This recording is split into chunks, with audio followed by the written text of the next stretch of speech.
Bismillahirrahmanirrahim. Assalamualaikum warahmatullahi wabarakatuh.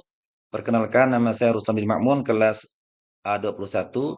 Dalam kesempatan pada hari ini saya akan membacakan proposal penelitian yang berjudul Upaya Guru Al-Quran Hadis dalam meningkatkan minat baca Al-Quran siswa di Madrasah Darul Ulum Jepara. Bab 1. Latar belakang. Dalam Perundang-undangan tentang Sistem Pendidikan Nomor 20 Tahun 2003 mengatakan bahwa pendidikan merupakan usaha sadar dan terencana untuk mewujudkan suasana belajar dan pembelajaran agar peserta didik secara aktif mengembangkan potensi dirinya untuk memiliki kekuatan spiritual, keagamaan, pengendalian diri, kepribadian, kecerdasan, akhlak mulia, serta keterampilan yang diperlukan dirinya dan masyarakat. Undang-Undang Nomor Tahun 2003.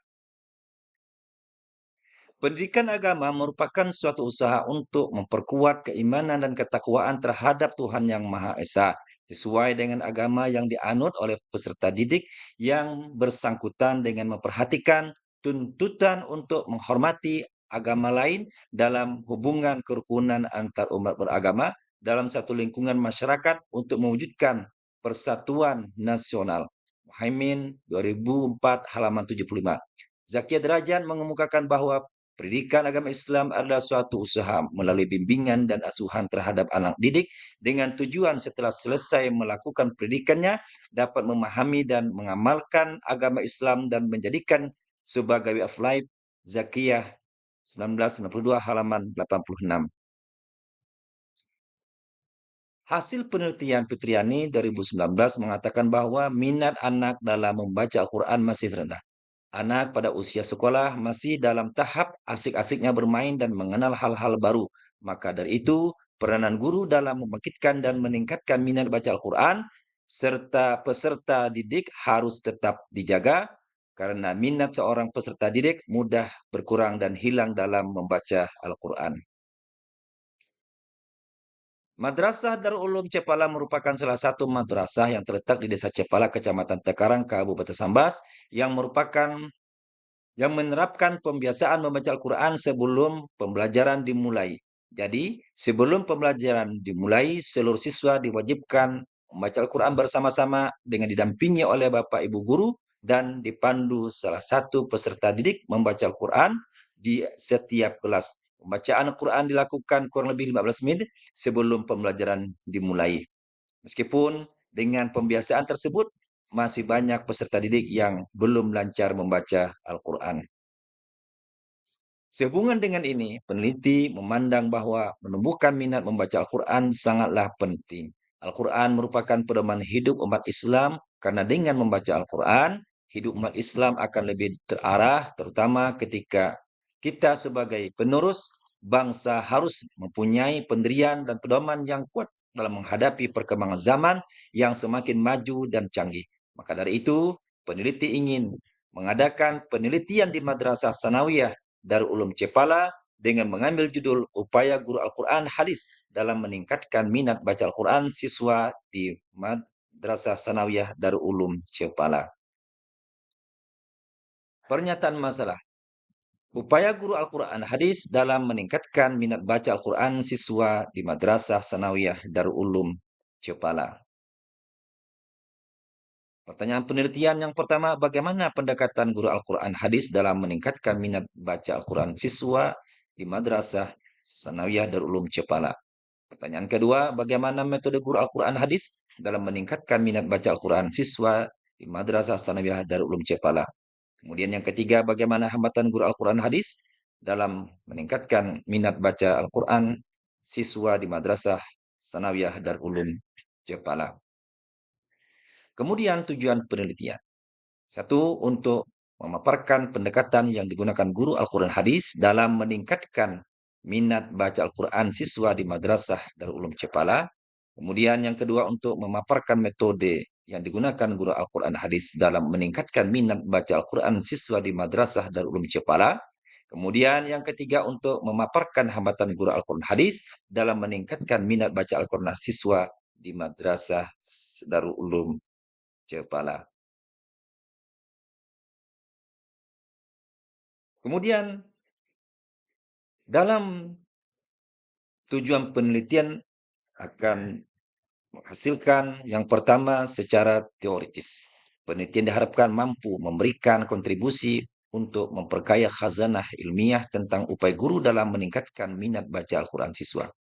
Kemudian secara praktis, pertama bagi penulis sebagai bahan kajian untuk menulis dalam menambah dan memperluas penguasaan materi tentang upaya guru dalam meningkatkan minat baca Al-Quran siswa. Kemudian, bagi peneliti yang akan datang, hasil penelitian ini dapat digunakan oleh peneliti yang akan datang sebagai bahan kajian, penunjang, dan bahan pengembangan perencanaan penelitian dalam penelitian hal-hal yang berkaitan dengan topik tersebut. Selanjutnya bab 2 tinjauan literatur. Yang pertama tinjauan konseptual dan teori. Pertama adalah tinjauan guru Al-Quran hadis.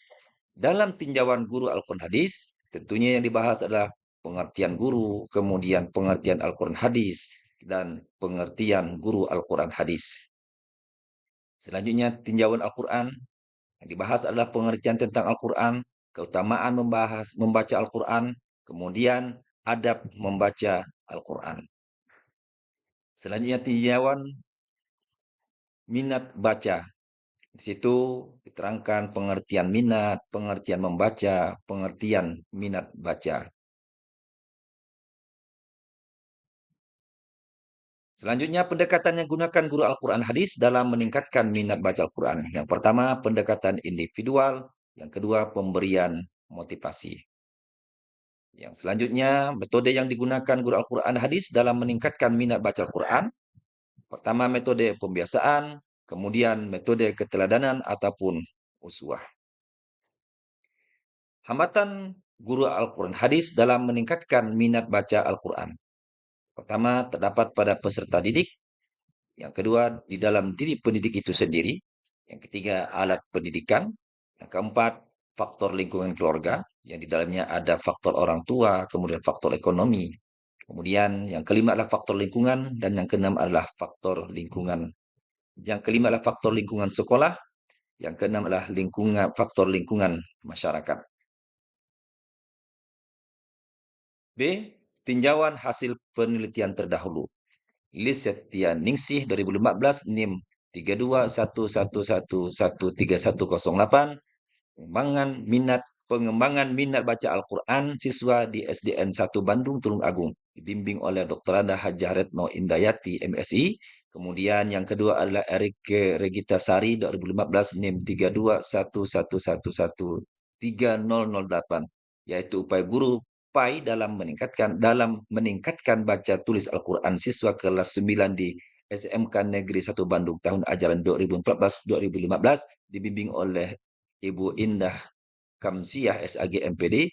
Kemudian yang ketiga adalah Zamzam Rosna Taufik 2015 NIM 321113113183 yaitu upaya guru Al-Quran hadis dalam meningkatkan kemampuan baca Al-Quran siswa di Madrasah Sanawiyah Al-Huda Bandung Tulung Agung dibimbing oleh Bapak Haji Muhammad Nur Huda MA. Dari beberapa penelitian terdahulu, masih banyak yang membahas tentang upaya guru untuk meningkatkan kemampuan membaca Al-Quran siswa. Tetapi kendalanya adalah kurangnya minat dalam diri siswa untuk membaca Al-Quran. Tanpa ada minat membaca Al-Quran, maka seorang anak didik akan kesulitan dalam kelancaran membaca Al-Quran. Maka dari itu, peneliti masih memiliki ruang untuk membahas tentang upaya peningkatan minat baca Al-Quran siswa. Jadi yang membedakan dalam penelitian ini adalah usaha untuk meningkatkan dan menumbuhkan minat membaca Al-Quran. Kemudian kerangka pemikiran. Dalam kerangka pemikiran, upaya guru Al-Quran hadis dalam meningkatkan minat baca Al-Quran hadis, siswa di Madrasah Sanawiyah Darul Ulum Cepala, di situ ada menggunakan pendekatan, adanya metode hambatan. Dalam pendekatan individu, pendekatan motivasi, kemudian metode pembiasaan, metode keteladanan ataupun uswah. Kemudian membaca Al-Quran secara privat. Hambatannya adalah siswa tidak mengenal huruf Arab, kemudian kurangnya motivasi, tingkat kedisiplinan siswa, kemudian keadaan lingkungan keluarga, yang kelima adalah keadaan lingkungan masyarakat. Hipotesa penelitian. Adapun hipotesis dalam penelitian ini berdasarkan tinjauan pustaka dan kerangka pemikirannya adalah terdapat pengaruh yang signifikan antara upaya guru Al-Quran dan hadis terhadap minat membaca Al-Quran di Madrasah Sanawiyah Darul Ulum Cepala. Kemudian metode penelitian, jenis dan desain penelitian. Dalam penelitian ini, peneliti menggunakan pendekatan kualitatif. Karena dengan menggunakan penelitian kualitatif, peneliti dapat menyampaikan hasil penelitian secara deskriptif. Kemudian, tempat dan waktu penelitian. Dalam penelitian ini, peneliti mengambil sebuah lembaga sekolah yaitu Madrasah Sanawiyah Darul Ulum Cepala. Penelitian ini dilakukan selama insya Allah 4 bulan. Kemudian, populasi dan sampel penelitian.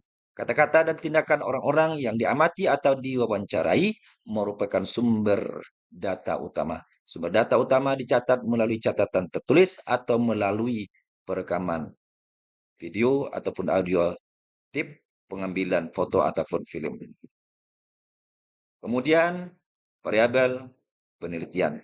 Untuk mencari dan menjawab data, peneliti melakukan wawancara kepada guru waka kurikulum, kemudian guru Al-Quran hadis, dan siswa. Selanjutnya, teknik dan instrumen pengumpulan data, yaitu adanya metode observasi, kemudian metode wawancara, kemudian metode dokumentasi. Selanjutnya, teknik analisis data.